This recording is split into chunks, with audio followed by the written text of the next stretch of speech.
मेष राशि वालों, सावधान हो जाओ। आने वाले 3 से 5 दिनों में आपके जीवन में 3 बड़ी अनिष्टकारी घटनाएं घटित होने वाली हैं और ये घटनाएं आपको पूरी तरीके से हिलाकर रख देगी। जी हाँ मेष राशि वालों, इस समय आपकी कुंडली में शनि देव की दृष्टि बकरी है, 7.5 का प्रभाव है और मंगल जो आपकी राशि का स्वामी है, इसके ऊपर राहु की पंचम दृष्टि है। मंगल आपकी कुंडली में इस समय तृतीय भाव में बैठे हुए हैं और वे आपके जीवन में कई प्रकार की नकारात्मकताओं को आकर्षित कर रहे हैं। ये कार्यक्रम कोई साधारण कार्यक्रम नहीं है बंधुओं, क्योंकि इसमें जो भी कुछ हम आगे अब आपको बताने जा रहे हैं वह आपको चौंका देगा। दिव्य कृपा, देवी की कृपा और उनके आशीर्वाद से ये कार्यक्रम आप तक पहुंचा है, इस बात के प्रमाण हम आपको देंगे।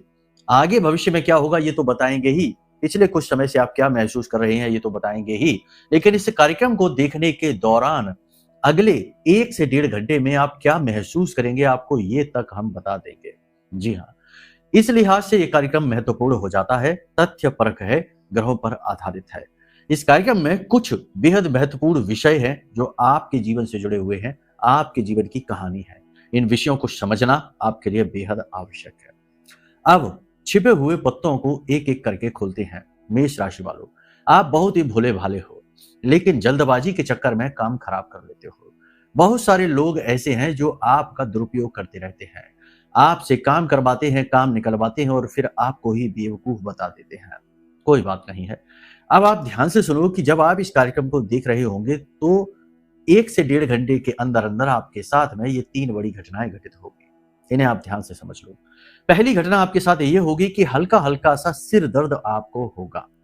दूसरी घटना ये होगी कि आपको एक शांति का अनुभव होगा, जैसे कि आपके मन में एक अजीब सी ठंडक आ गई है, कुछ बहुत ही सुकूनदायक आपको मिल गया है, ऐसा महसूस होगा।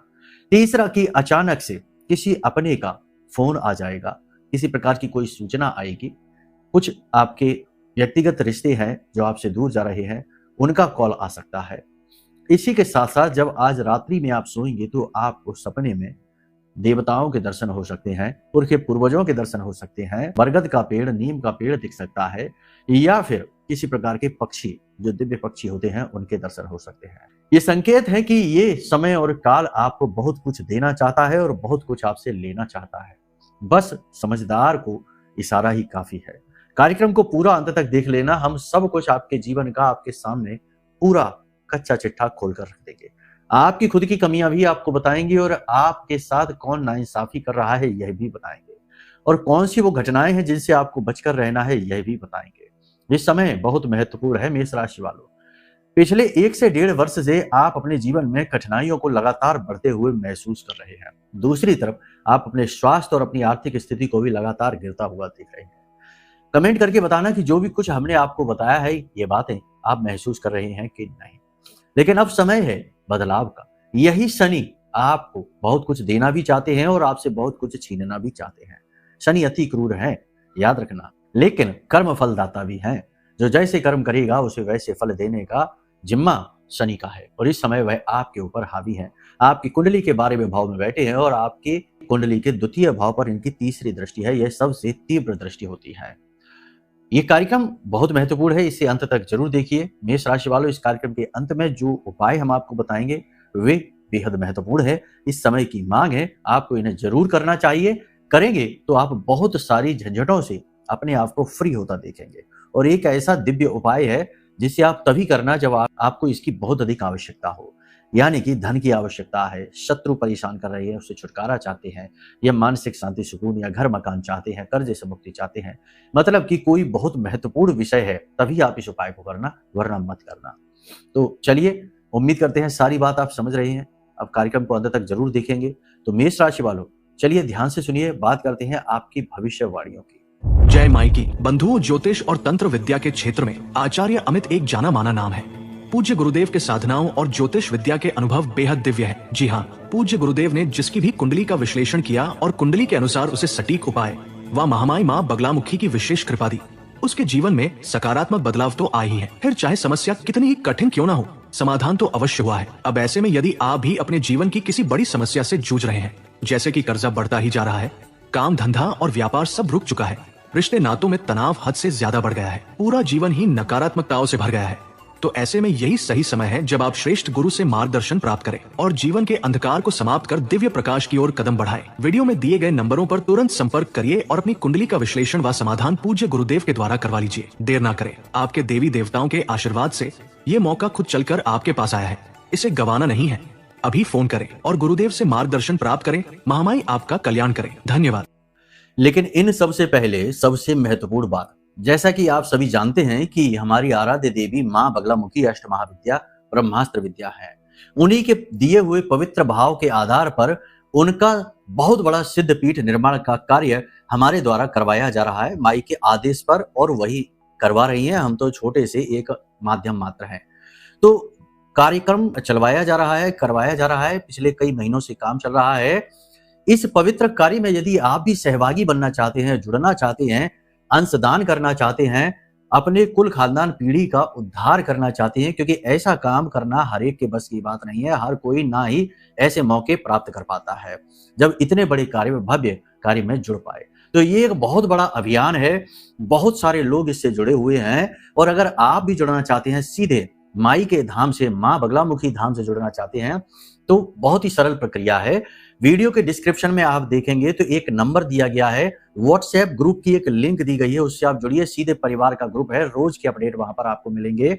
और सबसे बड़ी बात, यदि आप अंशदान करना चाहते हैं तो वीडियो में नंबर है, उन पर आप फोन कर लीजिए। आपको गाइडेंस मिल जाएगी कि कैसे आपको अंशदान करना है, क्या प्रक्रिया है, क्या तौर तरीके हैं। देखिए, याद रखिए कि हम सभी अपना घर तो बनाते ही हैं, अपने जीवन में तो तमाम तरीके के खर्चे, सुख सुविधाएं लाते ही हैं, लेकिन ये बहुत कम होता है जब ऐसा अवसर चलकर आपके पास आए, जब आप माई का घर बनाएं, ब्रह्मास्त्र विद्या जगत जननी आदि शक्ति मां बगलामुखी का घर बनाएं। तो ऐसा शुभ अवसर आपके घर चलकर खुद आया है, इसे हाथ से ना जाने दें। और इस कार्य में धन की आवश्यकता है ही, ये हमारे अकेले बस की बात नहीं है। हमने तो शुरुआत कर दी है, सब आप लोगों के भरोसे ही होना है। ठीक है, तो पीठ न दिखाना, यहां तक साथ दिया है, आगे भी साथ देना। जल्दी से संपर्क करिए नंबरों पर, और आप बिल्कुल भी सारी चीजों की जानकारी ले सकते हो। पवित्र परिवार का जो ग्रुप है उससे जुड़ सकते हो। फोन है ही, नंबर है ही, कभी भी बात कर सकते हो। लोकेशन भी डाल देंगे तो कभी भी आ भी सकते हो। ठीक है, तो चलिए, यहां तक सारी बात समझ ली है। कोई भी प्रश्न इस विषय में आए, तुरंत फोन लगाना, गाइडेंस आपको मिलेगी। लेकिन दिन में फोन लगाना, रात्रि में नहीं तो कहोगे कि गुरुजी के फोन उठते नहीं है। ठीक है, चलिए, तो अब बात करते हैं आपके ग्रह नक्षत्रों की। सबसे पहले यहां पर समझो कि कुछ ऐसे योग हैं जिनके बारे में सबसे पहले बात की जानी चाहिए। उनमें सबसे बड़ा योग है मंगल और राहु का दृष्टिगत योग। देखो, क्या होता है कि जब भी राहु और मंगल किसी भी प्रकार से योग युति बनाते हैं तो ये जीवन में अग्नि को बढ़ाते हैं। अग्नि को बढ़ाना क्या होता है, मतलब कि हमारे जीवन में जो डिसीजन मेकिंग कैपेसिटी है, उसमें सोचने की जो क्षमता है, जो धैर्य है, जो पेशेंस लेवल है, उसे कम कर देते हैं। मतलब कि फिर जहां तक जल्दबाजी में फैसले लेता है, हड़बड़ी में वाहन चलाता है, हड़बड़ी में लोगों से बड़े बड़े वादे कर देता है, हड़बड़ी में पैसे खर्च कराता है, खर्च करने से पहले ज्यादा सोचता नहीं है, खर्च कर लिया उसके बाद सोचता है। व्यापार में, बड़े बड़े बिजनेस व्यवसायों में कूद पड़ता है, बाद में पता चलता है कि गलत जगह आ गए। ऐसा ही हाल रिश्तों में है, मतलब कि ये जल्दबाजी, हड़बड़ी का समय है। तो ऐसे में आपको क्या करना है, संभल कर चलना है। अभी कोई भी काम में जल्दी से निर्णय ना लो, पहली चीज तो यहाँ पर यह है। दूसरी चीज कि यहाँ पर झगड़े भी हो जाते हैं, मतलब कि तुरंत ही असहमति। ऐसा लग सकता है आपको कि लोग आपसे जानबूझकर असहमति जता रहे हैं, आपको आपकी बात काट रहे हैं, आपको गुस्सा दिला रहे हैं, आपकी अनदेखी, इग्नोर कर रहे हैं आपको, ऐसा भी आपको लग सकता है। ये झगड़े का कारक है, खास तौर से भाइयों के बीच, पड़ोसियों में और कार्यस्थल पर। तीसरा, नौकरी में झटका, यानी कि जो उम्मीदें थी उन उम्मीदों पर पानी फिर जाना, तुरंत से तबादला हो जाना, तुरंत से पैसे कट जाना, या फिर काम की मेहनत बहुत अधिक बढ़ जाना, ऐसी चीजों को कराएगा। तो अब इन सबसे बचने का उपाय क्या है? सबसे अच्छा उपाय है, देखो अभी हम आगे आपको उपाय तो बताएंगे ही, लेकिन हाल फिलहाल का सबसे अच्छा उपाय है, सावन का महीना चल रहा है, भोले बाबा को अभिषेक करो और थोड़े से काले तिल शिवलिंग के ऊपर चढ़ाओ हाथों से अपने, और थोड़ा सा शहद लगाकर और शिवलिंग पर मल दो, और उसके बाद जलाभिषेक करो। फिर वहीं पर बैठकर ओम नमः शिवाय इस मंत्र का, महामंत्र का जाप करो। कम से कम, ज्यादा नहीं तो 5-7 मालाएं तो करो ही। इससे ये जो योग युति है ना, ये आपको साइड इफेक्ट नहीं देगी, इसके बेटर रिजल्ट मिलेंगे। आपके डिसीजन सही होने लगेंगे, रिलेशनशिप आपके और स्ट्रांग होने लगेंगे, और जो दोगले और खराब लोग हैं ना, गंदी मानसिकता के, वो तो वैसे भी दूर हो ही जाएंगे, वो नहीं रुकने वाले, और उनको दूर हो जाने भी। एक चीज याद रखना, यहाँ पर इस संसार में आपके पास आपकी अपनी ही ठेकेदारी है। जिम्मेदारी है, दुनिया की नहीं। लगता हमको जरूर है कि हमारे पास तो दुनिया भर की जिम्मेदारी है, दुनिया भर की ठेकेदारी है, हमारे बिना तो इसका क्या होगा, उसका क्या होगा, ये क्या वो क्या। लेकिन ये सब कुछ ढोंग है, हमारे मन का भ्रम है, माया है। रियलिटी ये है कि यहाँ किसी को किसी की नहीं पड़ी है, सब अपने अपने में मस्त हैं, अपने अपने में व्यस्त हैं। एक समय तक बच्चा भी बाप की सुनता है, लेकिन जब बच्चा बड़ा हो जाए, बराबर का हो जाए, तो वह भी पिता से कहने लगता है कि अब बहुत हो गया आपका, अपना ज्ञान अपने पास रखो, हमें सब पता है क्या करना है क्या नहीं करना है। वहां से भी रिलेशनशिप कट जाता है, फिर दुख होता है। तो पहले ही ये बात मानकर चलो कि यहाँ जितने भी रिश्ते नाते जो भी कुछ है वो सब एक प्रपंच है। रियलिटी आप खुद हो बस।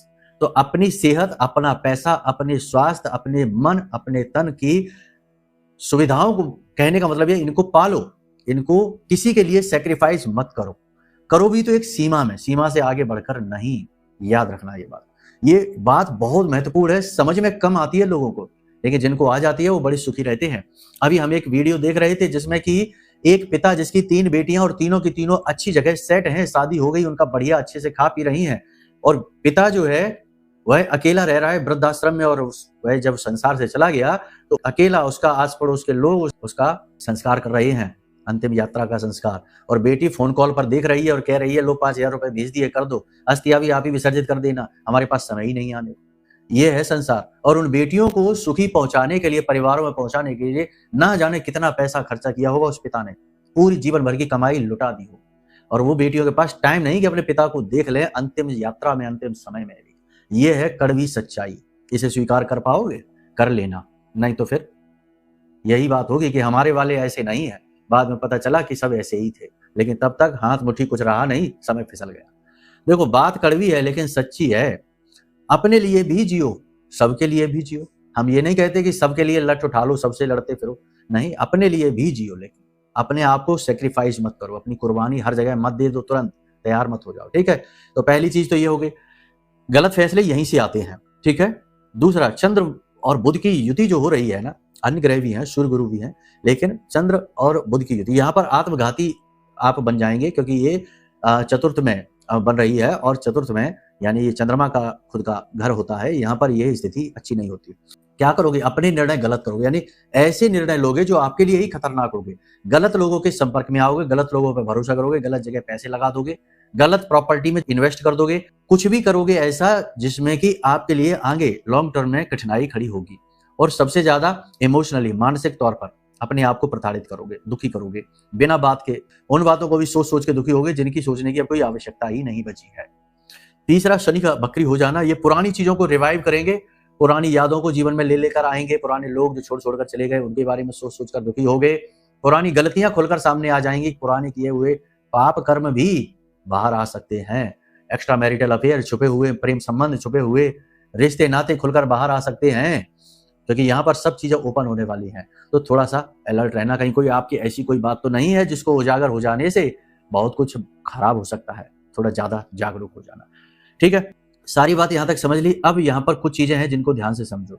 पारिवारिक स्थिति की बात करेंगे तो पारिवारिक वातावरण बिल्कुल सामान्य सा रहेगा, बस बड़े बुजुर्गों की स्वास्थ्य सेहत की थोड़ी सी चिंता रहेगी, और घर में पैसे के लेन देन को, रुपए के खर्चे के लेन देन को लेकर थोड़ा आप परेशान रहेंगे। आपके परिवार के किसी व्यक्ति का, खास तौर से आपके भाइयों का व्यवहार आपको दुखी करेगा। दूसरा कि ये व्यापारियों के लिए समय कठिन है, आर्थिक स्थिति के लिए समय कठिन है। अचानक से बड़ा खर्चा आपके जीवन में आ जाएगा, अचानक से आपको किसी बात को लेकर बहुत ज्यादा मानसिक चिंता, टेंशन हो सकती है।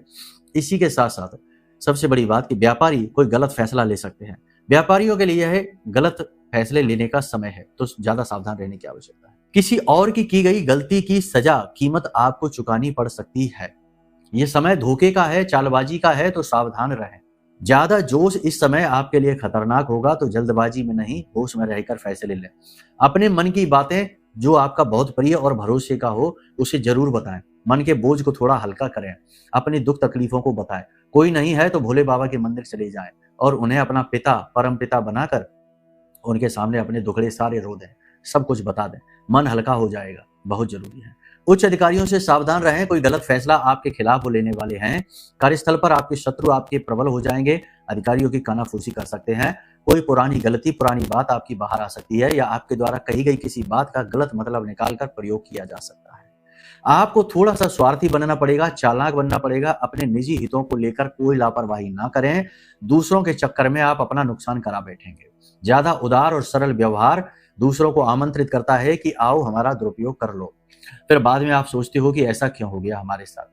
आप दूसरों की जिम्मेदारी नहीं अपनी तो ले सकते हो, अपने आप को तो बचा सकते हो। मन में काम वासना प्रबल होगी, गुप्त प्रेम संबंध उजागर होंगे, प्रेम संबंधों में छल कपट देखने को मिलेगा। प्रेमी ऐसा लगेगा जैसे कि कोई बात आपसे छिपा रहा है। ये बात तो आपको जीवन साथी के साथ भी लगेगी, जैसे कि जीवन साथी आपसे कुछ बातें छिपा रहे हैं। जीवन साथी के स्वास्थ्य सेहत को लेकर थोड़ी सी चिंताएं मन में घेरेंगी, कुछ अनहोनी होने का डर सा रहेगा। इस समय लोन, कर्जे और पुराने किए गए खर्चे आपको परेशान करेंगे। किसी बात को लेकर आपका अपमान हो सकता है, कोई अपना ही आपके लिए अपमानजनक भाषा या शब्दों का प्रयोग कर सकता है। कुछ जगह पर आपको रुक जाना बेहतर होगा, मतलब कि किसी को सलाह देने से पहले रुक जाओ, बड़ा खर्चा करने से पहले रुक जाओ। कोई व्यक्ति जब आपको कोई सलाह दे रहा है, उसकी सलाह पर अमल करने से पहले रुक जाओ, और मन में जो आ रहा है एकदम से गुस्सा, क्रोध, भड़काव में जो बातें आ रही हैं, तो उन बातों को कहने से रुक जाओ। बस इन चीजों में रुक जाओ। तीसरा सबसे महत्वपूर्ण चीज है कि अपने रुपए पैसे को लेकर थोड़ा अलर्ट रहो। किसी को भी बीच में न रखो, पैसे का लेन देन खुद अपने भरोसे पर करो। इस समय पर विदेश में जो रह रहे हैं लोग, उनकी नौकरी जाने का खतरा है, तो थोड़ा सा सावधान रहें। किसी प्रकार की कोई योजना आपके खिलाफ चल रही है। व्यक्तिगत जीवन की परेशानियां काम पर भी दिखाई देंगी, जिसकी वजह से काम में गिरावट। स्वास्थ्य में कमजोरी का भी काम पर प्रभाव बुरा पड़ेगा। बिजनेस में कंपटीशन लगातार परेशान करेगा। बिजनेस व्यवसाय में बात करें तो कपड़े का व्यवसाय, ज्वेलरी का व्यवसाय और इत्र परफ्यूम का व्यवसाय थोड़ा सा मंदा रहेगा। होटल का, कमीशन का, शेयर मार्केट का, इलेक्ट्रॉनिक और डिजिटल का व्यवसाय थोड़ा सा ठीक चलेगा। बाकी कमीशन आदि के काम अच्छे चलेंगे। ऑनलाइन के काम जो है वो भी ठीक चलेंगे। हड़बड़ी और जल्दबाजी हर एक काम में नुकसान पहुंचाएगी, तो थोड़ा सा सावधान रहें। किसी भी जगह पर मनमानी करने की कोशिश ना करें, किसी के भी दुखती रग को छूने की कोशिश ना करें, और बिना मतलब में किसी पर जरूरत से ज्यादा हक जताने की कोशिश ना करें। किसी को खुश करने की ज्यादा कोशिश ना करें, आप ही दुखी हो जाएंगे। बस इन बातों का ख्याल रखिए। कहने का मतलब यह है कि यह समय और काल भ्रम का है, नकारात्मकता का है और गलत फैसलों का है। इस समय आपको करना क्या है? शांत रहना है, योग प्राणायाम करना है, भक्ति करनी है भगवान की, और जो काम अभी आप कर रहे हैं बस उसी काम को और अच्छी तरीके से करने की कोशिश करना है। कुछ भी नया, कोई भी नई स्कीम, नई योजना पर अभी आपको काम नहीं करना है। जिन लोगों का विवाह नहीं हो रहा था उनके लिए विवाह के योग हैं, विवाह होगा। जिन लोगों को संतान को लेकर चिंताएं रहती थी, वो चिंताएं दूर होती दिखाई दे रही हैं। संतान के स्वास्थ्य को लेकर जरूर चिंता हो सकती है, थोड़ा बहुत स्वास्थ्य ऊपर नीचे हो सकता है। बाकी सारी बातें हमने कवर कर ही ली हैं। और भी कुछ यदि आप व्यक्तिगत तौर पर जानना चाहते हो, क्योंकि ये जो हमने बताया ये तो आपका चंद्र राशि का गोचर है, ग्रहों की दशा है, और अगर आप अपने व्यक्तिगत विषय को जानना चाहते हो कि आपके खुद के जीवन में कुछ है, क्या है, क्यों है, और ऐसा ही क्यों है, और आपको जीवन में ऐसा क्यों मिल रहा है, बहुत सारी चीजें हैं, तो उसके लिए अपनी खुद की कुंडली का विश्लेषण कराओ। आपकी कुंडली आपके कई छिपे हुए राज रहस्यों को बाहर लेकर आएगी और आपको स्पष्ट मार्गदर्शन देगी। तो वह आपका अपना आकलन होगा। ये आपकी राशि का आकलन है। एक ही राशि के लाखों करोड़ों लोग हो सकते हैं, ठीक है? तो ये हो भी सकता है और नहीं भी हो सकता, आपके समान। अब यहां तक सारी बात आपने समझ ली। अब कुछ चीजें और भी समझो। जैसा कि हमने कहा कि यहाँ पर तंत्र मंत्र और निगेटिविटी का भी प्रभाव आपको फील हो सकता है। तो एक चीज तो यह है कि तंत्र मंत्र का उपाय करिए, और दूसरी चीज यह है कि एक ऐसा उपाय कर लीजिए, एक ऐसी चीज, ऐसी क्रिया अपने जीवन में अपना लीजिए जिससे हमेशा देवी की सुरक्षा आपके पास रहे। तो इसी लिहाज से हमने यह जो ब्रह्मास्त्र कवच बनाया है, ब्रह्मास्त्र विद्या मां बगलामुखी का, इस कवच को आप ले सकते हो। ये कवच अष्ट महाविद्या का है और शत्रु स्तंभन कारिणी देवी को कहा जाता है, यानी शत्रुओं का नाश करती है देवी। और जो भी व्यक्ति इस कवच को धारण कर लेता है, देवी उसके जीवन में किसी भी प्रकार के कष्ट को, दुख को रहने नहीं देती है, शत्रुओं को दूर कर देती है। कहने का मतलब यह है कि ये कवच आपके लिए इस समय की मांग है। आप चाहें तो इसे मंगवा सकते हैं। ये हमेशा के लिए आपकी सुरक्षा करेगा। देवता भी जिनकी पूजा करते हैं वो है मां बगलामुखी, और इन्हीं का मंदिर तो बनवाया जा रहा है, जिसके विषय में हमने आपसे कहा था। आप दान कर सकते हो, माई की सुरक्षा हासिल कर सकते हो, माई के परिवार से जुड़ सकते हो, सीधी गाइडेंस हासिल कर सकते हो। अब और इससे ज्यादा क्या चाहिए? अब स्वयं देवी तो प्रकट हो नहीं जाएंगे, उनके लिए तो हमें जन्म जन्मांतर तक तब करना पड़ता है, तब कहीं जाकर थोड़ा बहुत झलक मिले तो मिले। तो कहने का मतलब यह है कि बहुत सारी चीजें हैं जो आपके जीवन में आ रही हैं, इनकी भी वैल्यू करो, कद्र करो, वरना फिर वही होता है कि खाया पिया कुछ नहीं, गिलास तोड़े आठाने, ये वाली बात हो गई। खैर, अब बात करते हैं उपाय की। देखो, इस समय और काल का सबसे अच्छा उपाय आपको हम बता दें तो यह है कि आपको आपके आसपास जो काली मंदिर हो, कोई काली माता का जो मंदिर हो, तो पीले रंग के नींबू लेना और 21 नींबुओं की पीले धागे से माला बनाना, ठीक है। और इस माला को आपको शाम के समय जब दिन और रात्रि मिल रहे हो, गोधूली काल में, इस माला को माता काली को पहना देना है और वहीं पर बैठकर ओम क्लीम कालिकाय नमः इस मंत्र का कम से कम 108 माला जाप करना है। माई के चरणों के पास थोड़ी सी पीली सरसों रखनी है एक कटोरी में, और यहीं पर बैठकर आपको 108 यानी एक माला, रुद्राक्ष की माला से भी आप कर सकते हो जाप, या मोबाइल में काउंटर निकाल के भी कर सकते हो। 108 जब आप जाप कर लो तो उसके बाद इस पीली सरसों को माई का आशीर्वाद समझकर वापस ले आना, माला माई को पहने रहना, धूप दीप नैवेद्य से अच्छे से पूजा करना मंदिर में, और वो जो सरसों है उसे घर लेकर आ जाना। और उसके बाद उस सरसों को अपने घर में चारों तरफ छिड़कना, घर की छत पर, घर के दरवाजे पर चारों तरफ छिड़कना, और उसके बाद इस सरसों को पूरी तरीके से वहीं पर फैलाकर छोड़ देना रात भर के लिए। अगले दिन सुबह इसे झाड़ कर बाहर निकाल देना, कैसी भी निगेटिविटी हो दूर हो जाएगी। दूसरा भोले बाबा का हमने उपाय बताया, ये उसे भी कर ही लेना, काम बनेगा। अब एक ऐसा उपाय जो विषम से विषम परिस्थिति को दूर करेगा आपके लिए, इस उपाय को सुन लो। किसी भी शनिवार के दिन से आप इस उपाय को करना। ये उपाय थोड़ा सा नेगेटिव सा आपको लगेगा। नीम के पेड़ से, नीम का पेड़ कोई साधारण पेड़ नहीं होता है, कई प्रकार से इसका महत्व है, लेकिन ज्योतिष में और अध्यात्म में नीम के पेड़ को देवी का प्रतीक मानते हैं। देवी दुर्गा और शीतला माता का प्रतीक माना जाता है। इच्छा मनोकामना पूर्ति कराने वाला पौधा कहा जाता है। तो इस पेड़ के पास आपको यह उपाय करना है। पेड़ ढूंढ लो, कहीं एकांत स्थान में हो। आपको क्या करना है, किसी भी शनिवार के दिन भोजपत्र लेना है। भोजपत्र पर अष्टगंध की स्याही से, अनार की कलम से अपने जीवन की सबसे बड़ी जो कठिन परिस्थिति है, सबसे पहले अपना नाम, अपना कुल, अपना गोत्र लिखना, उसके बाद अपने जीवन की समय की विषम परिस्थिति, विषम कठिन से कठिन परिस्थिति है उसे लिख देना, और इस भोजपत्र को चुपचाप ले जाकर ऐसे फोल्ड करके और उसी नीम के पौधे की जड़ में थोड़ा सा गड्ढा खोदना और दबा देना। उसके बाद प्रतिदिन दोपहर को 12 बजे लगातार 1 हफ्ते तक आपको नीम के पौधे में उसी जड़ के उसी भाग पर जल चढ़ाना है, अभिषेक करना है। लोटे में जल भरकर आप ले जाएंगे, दोपहर को 12 बजे करना है, याद रखना ये उपाय। लोटे में जल भरकर ले जाएंगे तो जल में थोड़ा सा गुड़ डाल देना, एक लाल पुष्प डाल देना, थोड़ा सा कुमकुम डाल देना और थोड़ा सा गुलाब जल या गुलाब का इत्र डाल देना। इन चीजों को ले जाकर और आप उधर छिड़किए, यानी जल को अभिषेक करिए और हाथ जोड़कर देवी दुर्गा माँ शीतला से आप कामना करिए कि आपकी यह इच्छा जो आप चाहते हैं यह पूरी हो जाए, यह दुख दूर हो जाए। जो भी कुछ आप चाहते हैं वो आप करिए। वैसे तो इस उपाय के बहुत तरीके हैं, बहुत कठिनता से भी किया जाता है, सरलता भी। हमने आपको बहुत सरल तरीका बताया। 7 दिन के अंदर, शनिवार से लेकर अगले शनिवार तक आप इस उपाय को कर लेंगे यदि, तो आपका उद्धार हो जाएगा। अब आप जिस दिन वहां पर वो दबाएं, उसी दिन से आप जल चढ़ाना भी शुरू कर सकते हैं, ठीक है। कंफ्यूज होने की जरूरत नहीं है। तो आपने सारी चीज समझ ली, इस उपाय को करिए, उसके बाद बताइए कैसे रिजल्ट। ये बड़ी मुसीबतों में करना है इस उपाय को, छोटी मोटी में नहीं, ठीक है। बाकी हमने बता ही दिया सब कुछ। अब यदि किसी प्रकार की कोई सहायता चाहिए, कुंडली विश्लेषण कराना है, मंदिर में दान देना है, या कुछ और भी चाहते हैं, पूछना चाहते हैं, वीडियो में नंबर है, फोन कर लेना, सब कुछ बता देंगे, ठीक है। चलिए अब अपनी वाणी को यहीं हम विराम देंगे। माई से यही कामना करेंगे कि महामाई ब्रह्मास्त्र विद्या माँ बगलामुखी सबके जीवन में कल्याण लेकर आए, सबको सुखी बनाए, सबके दुख दर्दों को हर। प्रेम से बोलिए जय माई की, जय माँ बगलामुखी।